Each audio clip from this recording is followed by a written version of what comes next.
saya kira secara garis besar ya kita bisa merangkum apa yang kita dengar presentasi keadaan. Saudara-saudara, saya ingin merangkum ini semua ya. Kita simpulkan kita hadapi perkembangan yang terjadi secara global di kawasan Eropa dan Timur Tengah, dan ini tentunya memberi dampak kepada kita karena akan mempengaruhi harga BBM. Harga BBM juga bisa mempengaruhi harga makanan. Kita alhamdulillah sudah mengamankan masalah pangan yang mendasar. Masalah BBM kita sebenarnya sudah punya rencana-rencana, ini akan kita akselerasi ya. Tapi tentunya kita juga sekarang harus melakukan langkah-langkah yang proaktif, dalam arti kita harus melakukan penghematan konsumsi BBM. Ya, kita tidak bisa menganggap bahwa apapun terjadi kita aman, ya kita bersyukur kita aman, tapi kita tidak ada upaya untuk mengurangi konsumsi BBM kita. Banyak negara sudah melakukan langkah-langkah. Mungkin Seskap, ada Seskap? Oh, ada slide untuk memberitahu berapa langkah. Ini langkah Pakistan ya. Ini hanya sebagai perbandingan. Jadi mereka menganggap ini sudah kritis. Jadi dikatakan critical measures. Seolah bahwa ini bagi mereka seperti kita dulu waktu COVID.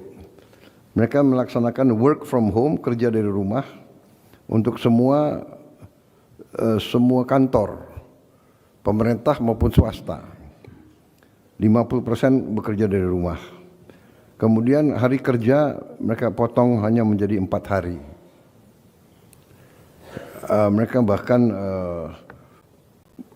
mengurangi gaji untuk anggota kabinet, untuk anggota DPR, dan semua penghematan gaji ini dikumpulkan untuk membantu kelompok yang paling rentan atau kelompok yang paling lemah. Mereka memotong semua ketersediaan BBM untuk semua kementerian, dan mereka mewajibkan 60% kendaraan pemerintah untuk tidak digunakan pada setiap saat. Kemudian mereka menghentikan semua belanja AC ya, belanja kendaraan, belanja mebel dari semua lembaga pemerintahan untuk waktu yang tidak ditentukan. Mereka hentikan semua kunjungan ke luar negeri, kemudian mereka kurangi, tidak boleh menggunakan dana pemerintah untuk acara-acara pesta dan sebagainya. Kemudian semua lembaga pendidikan tinggi mereka pindah ke online. Kemudian semua sekolah berhenti untuk 2 minggu. Ya mungkin ini menghadapi Idul Fitri. Ini hanya contoh ya. Ini contoh. Maksud saya ini ada berapa hari. Saya kira kita bisa mengkaji masalah ini, ya kan? Saya kira kita juga harus mengupayakan bahwa kita melakukan penghematan. Saya percaya 2-3 tahun kita akan sangat kuat, tapi tetap kita harus hemat konsumsi. Dengan demikian, kita berharap kita akan selalu menjaga bahwa defisit kita tidak tambah. Bahkan cita-cita kita adalah kalau bisa kita tidak punya defisit. Sasaran kita adalah APBN kita harus balanced budget, itu paling ideal. Dan itu saya kira kita bisa lakukan, ya. Bahwa kita harus selalu ingat bahwa kita masih menghadapi masalah-masalah kebocoran, ya, tidak efisien, masalah-masalah under invoicing, under counting, manipulasi administratif dan sebagainya. Ini besar, ini kebocoran ini besar. Maaf, saya selalu akan bicara masalah ini. Kita sudah lakukan langkah-langkah tadi oleh Ketua Den, masalah GovTech, sinkronisasi semua KL menjadi satu jaringan GovTech. Ini diperkirakan bisa kurangi kebocoran sampai dengan 40% dari pengeluaran kita. Nah, jadi ini saya minta dibicarakan nanti, ya, mungkin oleh Menko nanti beberapa hari ini. Kita lihat, kita pikirkan dulu, kita atasi COVID, berhasil kita, dan kita mampu banyak bekerja dari rumah, efisiensi, berarti kita menghemat BBM dalam jumlah yang sangat besar. Umpamanya berapa ASN dan pejabat tidak usah ke kantor, mengurangi macet dan melaksanakan penghematan besar-besaran, mengurangi hari kerja pun harus kita pertimbangkan, dan langkah-langkah penghematan lainnya, ya. Saya kira itu yang saya ingin sampaikan, bahwa kita walaupun merasa aman, tidak panik, tapi kita juga tidak boleh terlalu lengah. Kita tidak boleh